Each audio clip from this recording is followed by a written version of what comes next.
Vincent called my $3.1 million investment a loan, but our signed agreement used the word equity 11 times.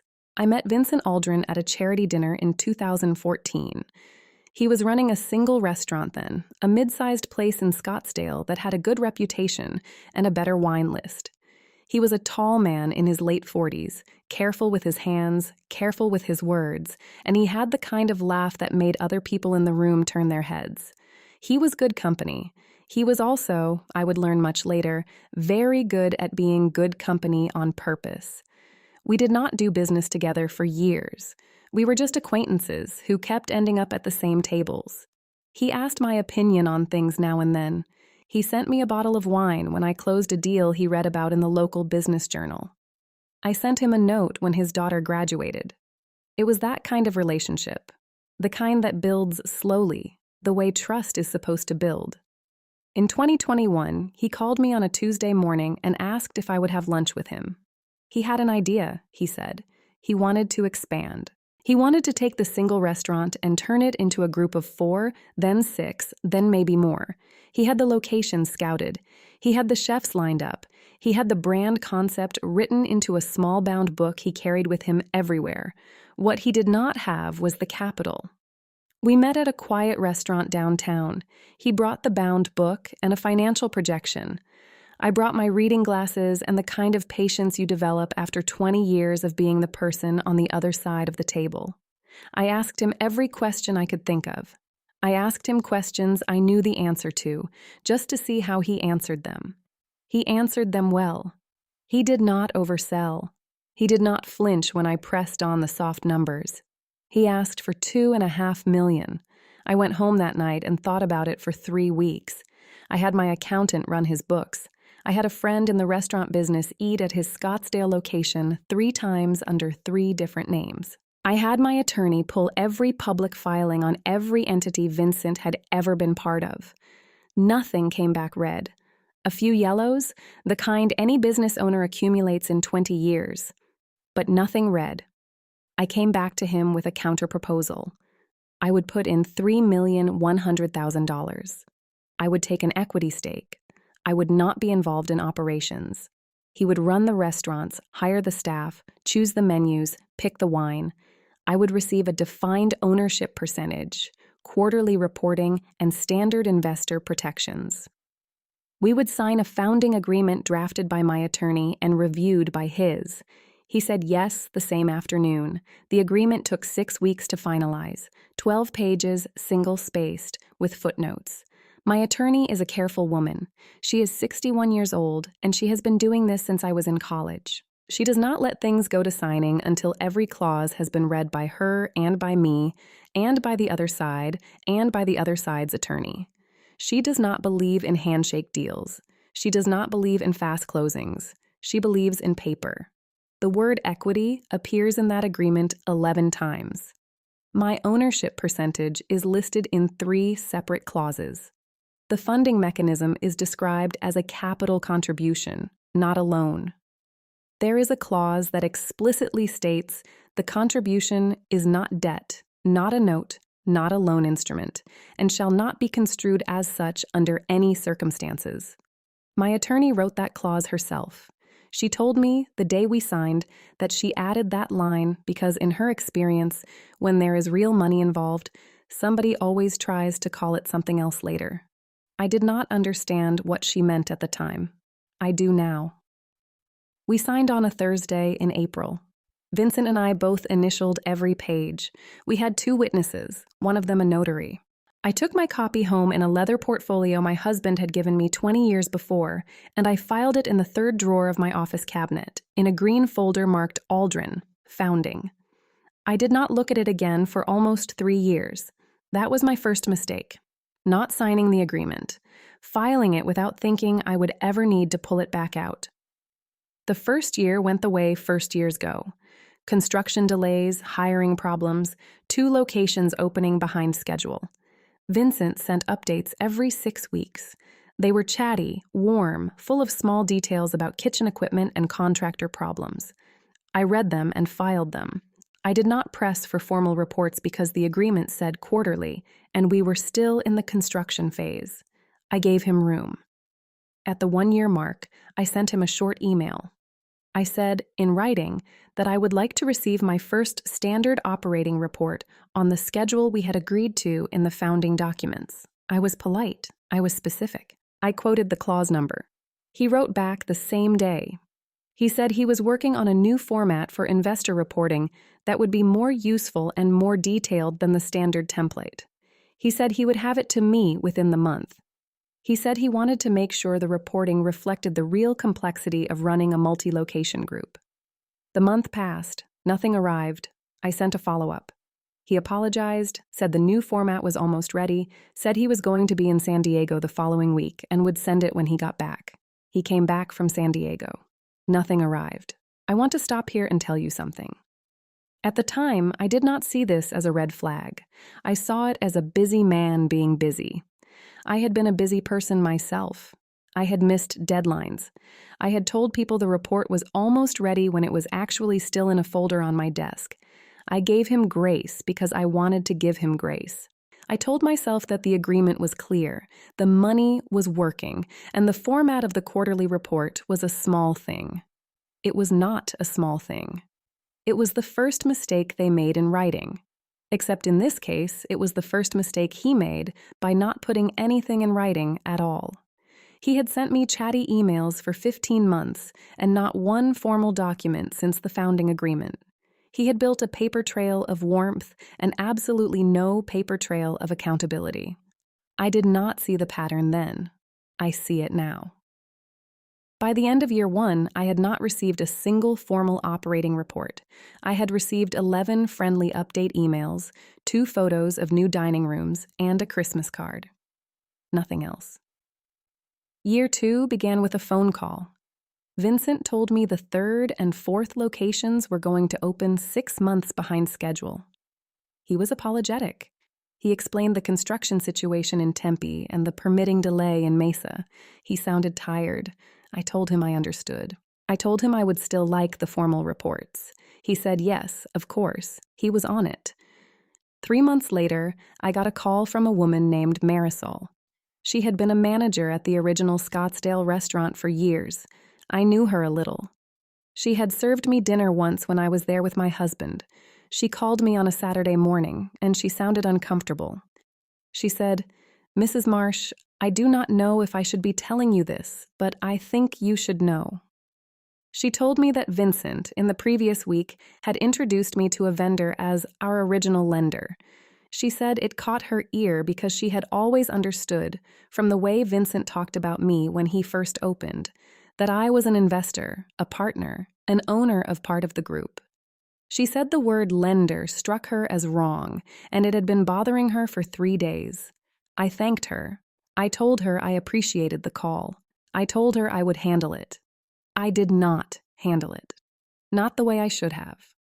I sat at my kitchen table that afternoon with a cup of coffee going cold in front of me, and I thought about it for 2 hours. And then I made the choice that I would later regret more than any other choice in this whole story. I decided not to confront him. I told myself it was a slip. I told myself Vincent had probably misspoken in front of a vendor, and Marisol had heard it through the door. I told myself that calling him out over one word would damage the relationship for no good reason. I told myself that the agreement was clear, the money was clear, the equity was clear, and one careless word in a hallway did not change anything. That was the second mistake, not the slip, my response to it. I did not need to expose them. I only needed to stop protecting them. I had not learned that yet. I would learn it in the worst possible way. About 6 weeks after Marisol's call, I had dinner with my attorney. We were not meeting about Vincent. We were meeting about something else, a property closing. But at the end of the dinner, over coffee, I mentioned the lender comment in passing. I said it almost as a funny story, a small thing that had happened, the kind of thing you tell over the last 10 minutes of a meal when business is done. She did not laugh. She set her coffee cup down. She looked at me over her glasses and she said, "Diana, send me the founding agreement again, tonight, if you can." I asked her why. She said, Because in my experience, when somebody starts using a different word for the money, it is because they are getting ready to use a different word in writing. I sent her the agreement that night. She read it, called me the next morning, and told me what I already knew. The document was clean. It was equity. There was no way to misread it. She told me to keep the original in a safe place. She told me to keep every email Vincent had ever sent me. She told me gently that she hoped she was wrong. I hoped she was wrong too.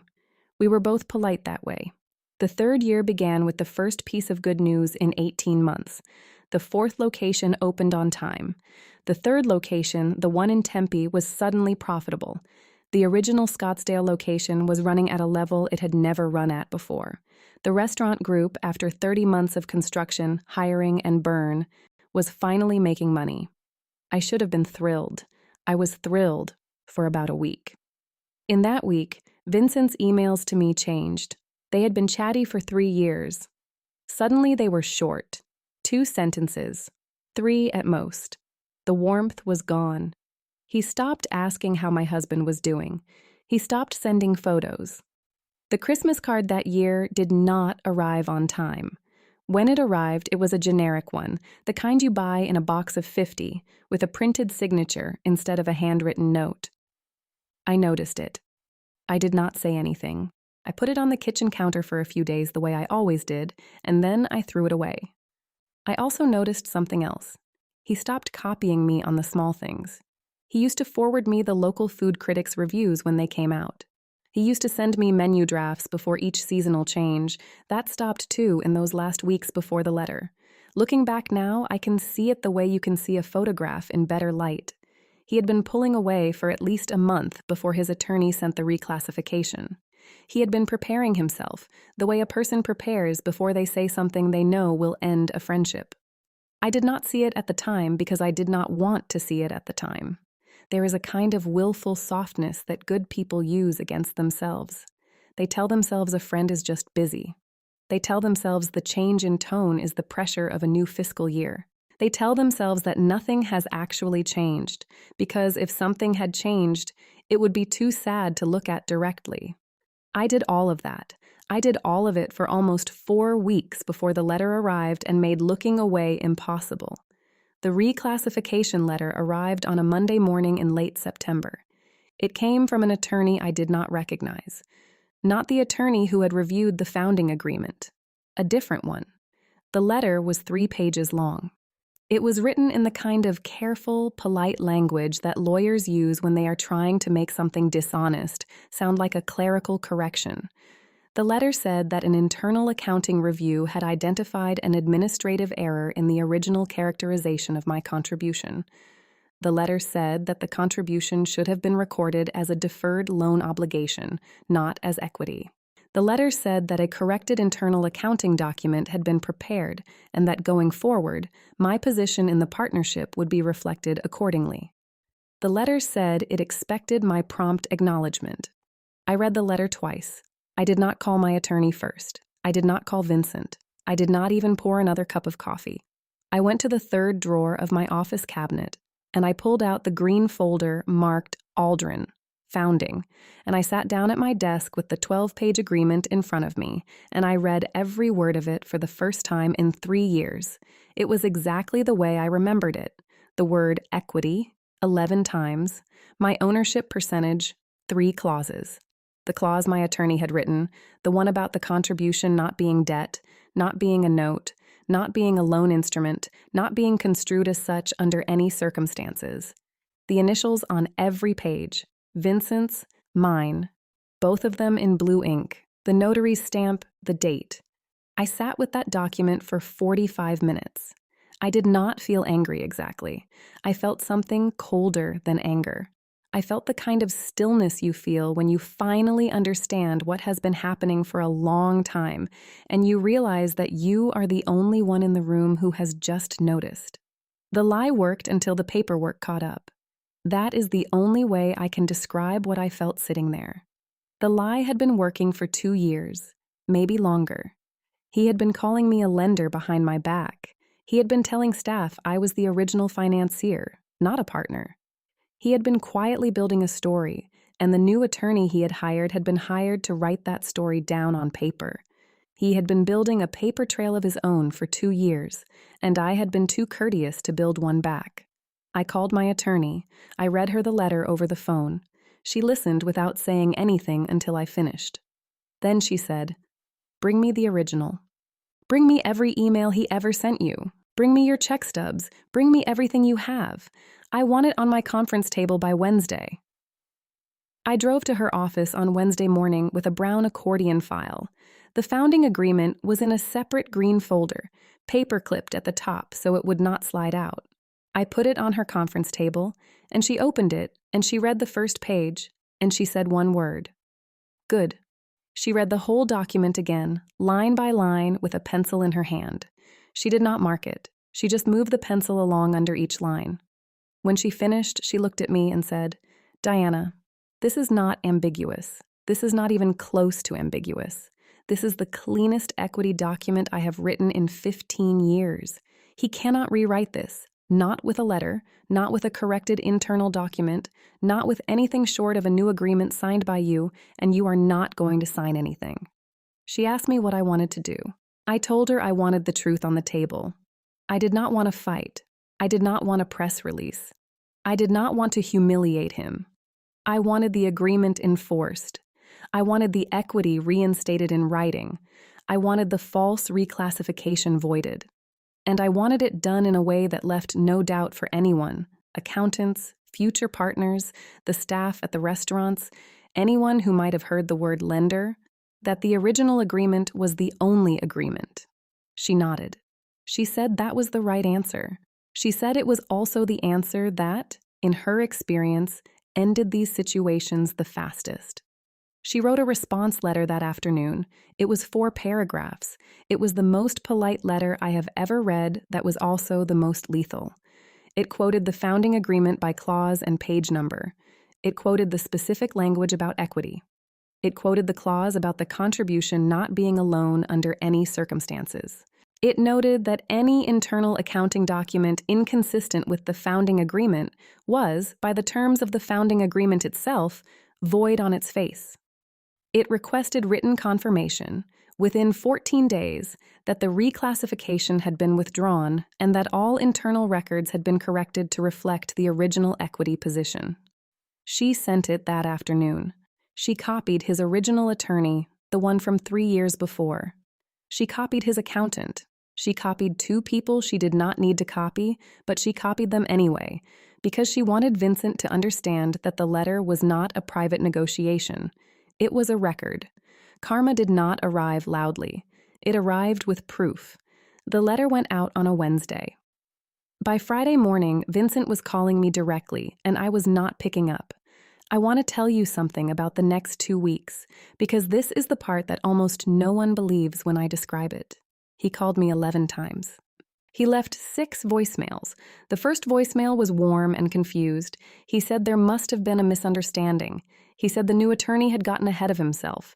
He said we were old friends and we should sit down together over coffee and clear this up. The second voicemail was less warm. The third voicemail was cool. The fourth voicemail was sharp. The fifth voicemail was the voice of a man who had finally realized that the woman he had been calling his original lender for 2 years was not going to pick up the phone. The sixth voicemail was an apology. It was vague. It did not mention the letter. It did not mention the reclassification. It did not mention the word equity. It said only that he hoped we could find a way to move past this and continue working together as we had for so many years. I did not return any of the calls. My attorney had told me not to. She said anything I said now would be an unrecorded conversation against a recorded letter, and she did not want me speaking to him until the response from his side came through her office in writing. The response from his side did not come through her office in 14 days. It came in 19. It was a 4-page letter from yet another attorney, a third one, this one based out of Las Vegas. The letter argued that the founding agreement contained ambiguity. The letter argued that the parties had operated in practice in a manner more consistent with a debt instrument than an equity arrangement. The letter argued that my failure to take an active operational role for 3 years suggested that I had understood the contribution to be passive, the way a lender's contribution would be. The letter requested a meeting to harmonize the documentation with the operational reality. My attorney read it, set it down, and laughed. Once, quietly. She said, "Diana, do you understand what just happened?" I said no. She said, "He just admitted, in writing, that the founding agreement says one thing and he wants it to say another. He just put his entire argument on paper and signed it. This letter, by itself, ends his case." She filed for declaratory judgment the following week. She asked the court to confirm, formally and in the public record, that the founding agreement was what it said it was. She attached the agreement. She attached the reclassification letter. She attached the Las Vegas attorney's response. The hearing was scheduled for 10 weeks later. In the time between the filing and the hearing, I learned something I was not expecting to learn. My attorney had a paralegal who was very good at her job. The paralegal had pulled every public filing Vincent had ever been part of, going back 25 years. She had pulled them when we first considered the deal in 2021 and had found nothing significant. But she pulled them again now because something in the Las Vegas letter had bothered her, and this time she went deeper. She found a case from 1998. Vincent had been a junior partner in a small commercial real estate venture in Tucson. He had been one of 3 partners. The other 2 had put up most of the capital. There had been a dispute about how that capital was characterized. One of the original partners, an older man named Harold, had eventually sued Vincent over the same issue, equity that Vincent had tried years later to recharacterize as a loan. The case had been settled out of court. The settlement was sealed. But the filing itself was public, and the filing made the nature of the dispute very clear. He had done this before, to someone else, 23 years before he did it to me. I sat in my attorney's office the afternoon she showed me the filing, and I felt something I had not felt at any point in this whole story. I felt sad. Not for me, for Harold. Whoever he was, who had probably trusted Vincent the way I had trusted him, and who had probably had to fight the same fight in a smaller, quieter way decades before I came along. I did not need to expose them. I only needed to stop protecting them. I understood that line, finally, the way I had not understood it the first time I thought of it. Vincent had spent his career protected by the courtesy of the people around him, people like Harold, people like me. People who did not want to make a scene. People who filed their agreements in third drawers and trusted the word of a man who laughed easily and sent thoughtful Christmas cards. The pattern did not start with me. It would not have ended with me either, if I had let it. The hearing took one afternoon. The courtroom was smaller than I expected. There were maybe 20 seats in the gallery, half of them empty. I sat in the second row with my husband on one side of me and the green folder on my lap. The folder had a single paper clip at the top, and the founding agreement was inside it, and the brown accordion file with the rest of the records was on the floor by my feet. Vincent sat at the other table with his Las Vegas attorney and a young associate I did not recognize. He did not look at me when he came in. He looked at the table. My attorney walked the judge through the founding agreement, page by page, clause by clause. She put the document on the screen. She highlighted the word equity all 11 times. She read the clause about the contribution not being debt under any circumstances. She read the operating provisions. She read the closing signature page with the initials and the notary stamp. She put each page up slowly. She gave the judge time to read it himself before she said anything. She did not raise her voice. She did not need to. There is a kind of authority that comes from knowing your document is right and being willing to stand quietly while it is read. She had that authority that afternoon. When it was Vincent's attorney's turn, they tried the ambiguity argument again. The judge let them speak for about 12 minutes. Then he asked one question. He asked them to point to a single clause in the founding agreement that supported the characterization of the contribution as a loan. They could not. There was no such clause, because there was no such clause to point to. They tried briefly to argue around the question. The judge cut them off, politely. He asked the question again. They asked for a moment. They turned to each other. They turned back to him. They could not answer it. I watched Vincent during those minutes. He sat very still. His hands were flat on the table in front of him. I had known him for 11 years by then, and I had never seen him sit that still. His face did not change much, but his shoulders dropped slowly, the way a person's shoulders drop when they finally understand that the room is not going to turn the way they hoped.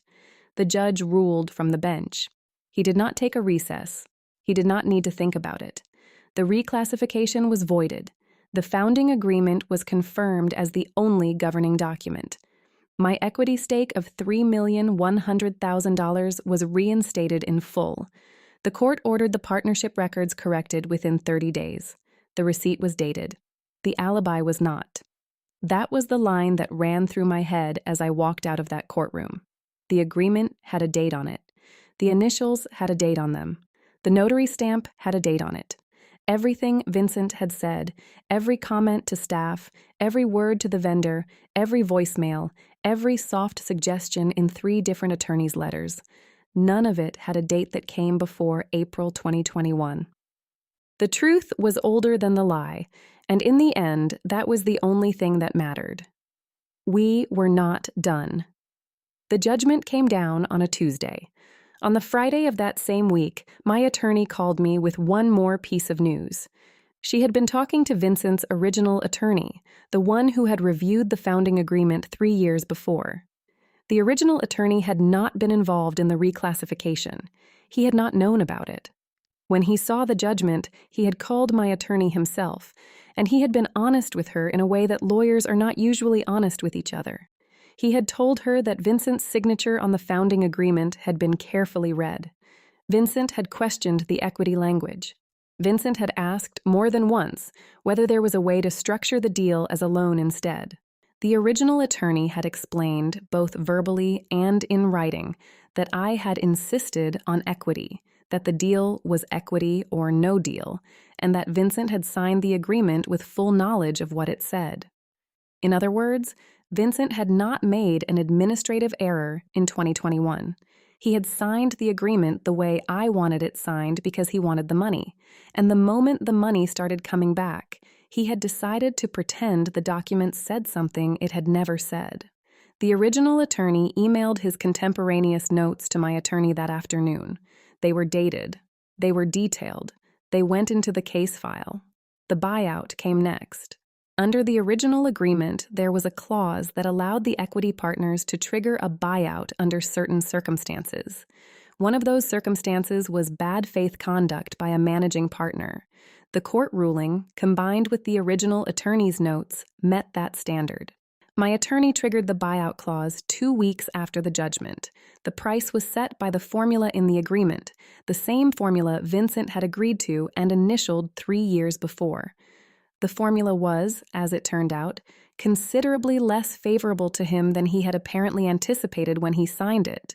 He had spent 3 years assuming he would be the one buying me out, on terms he could quietly engineer. He ended up being the one bought out, on terms he had written for himself. That is what people miss about karma. It does not always come from outside.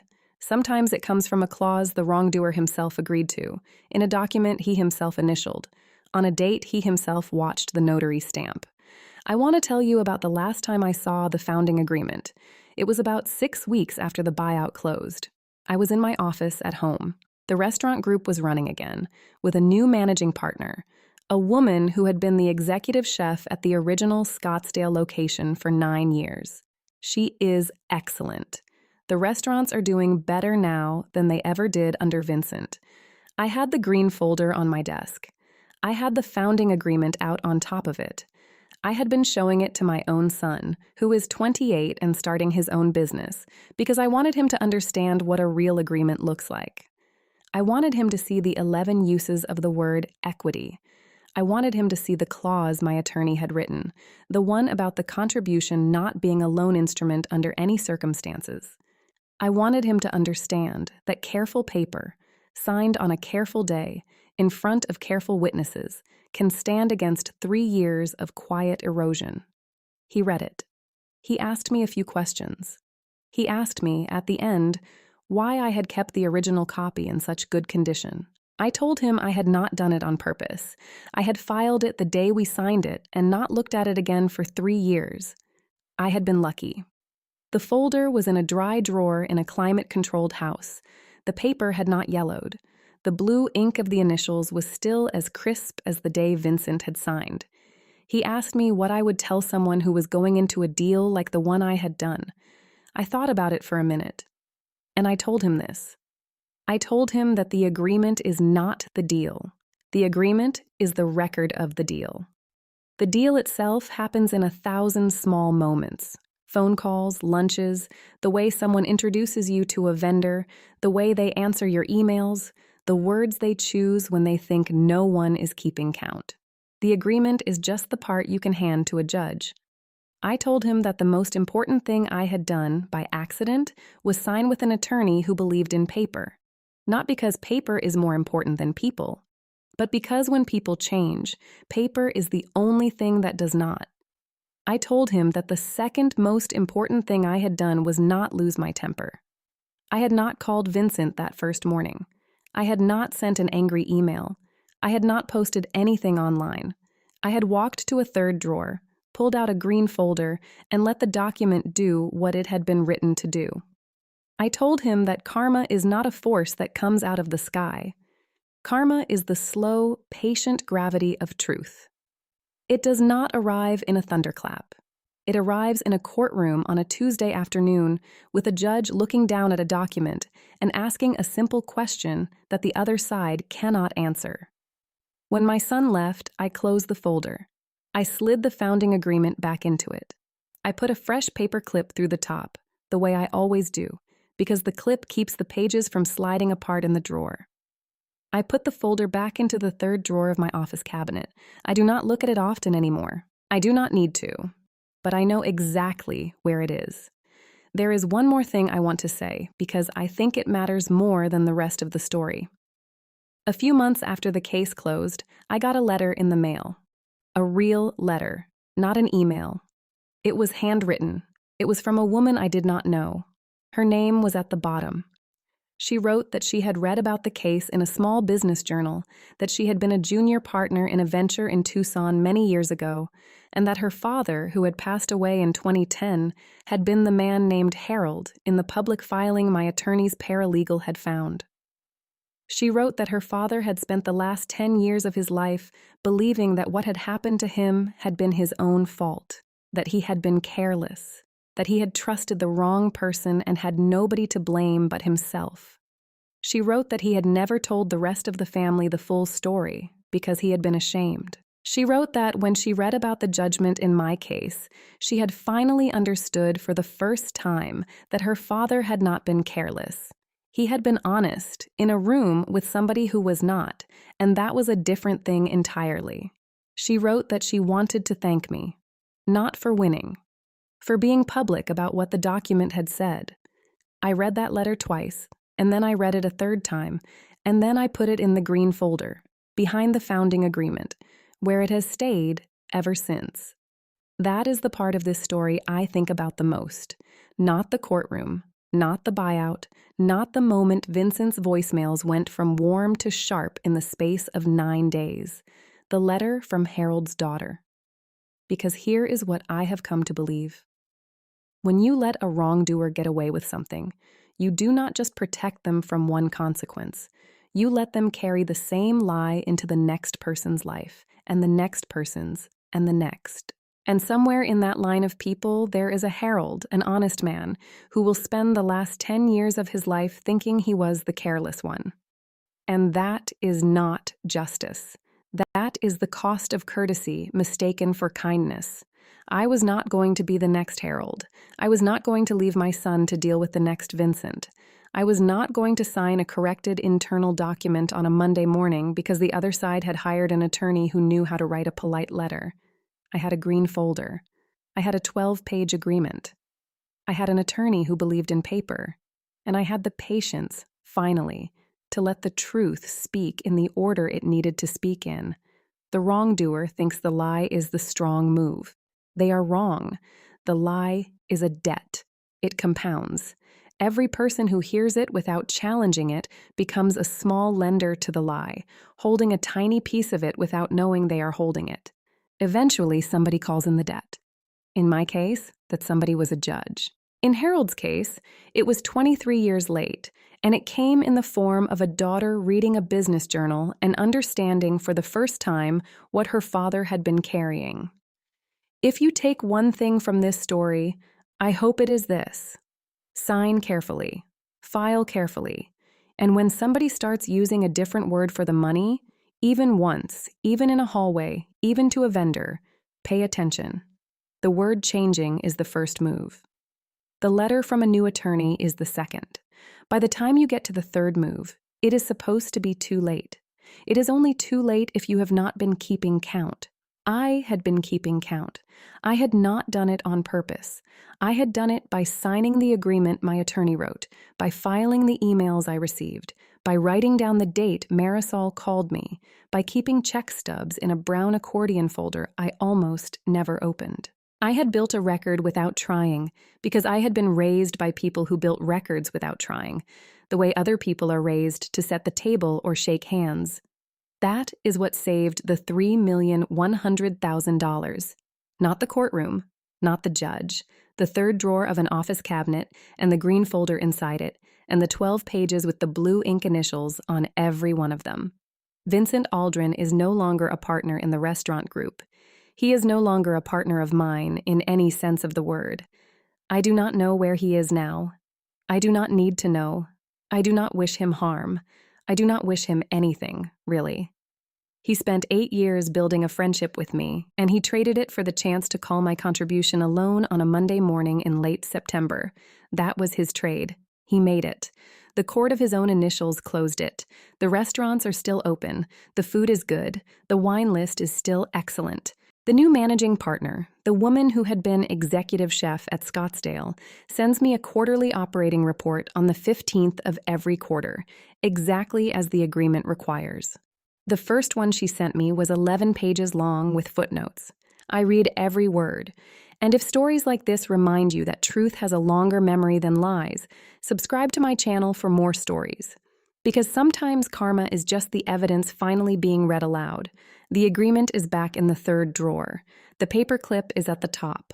The blue ink has not faded. It does not have to. It already did its job.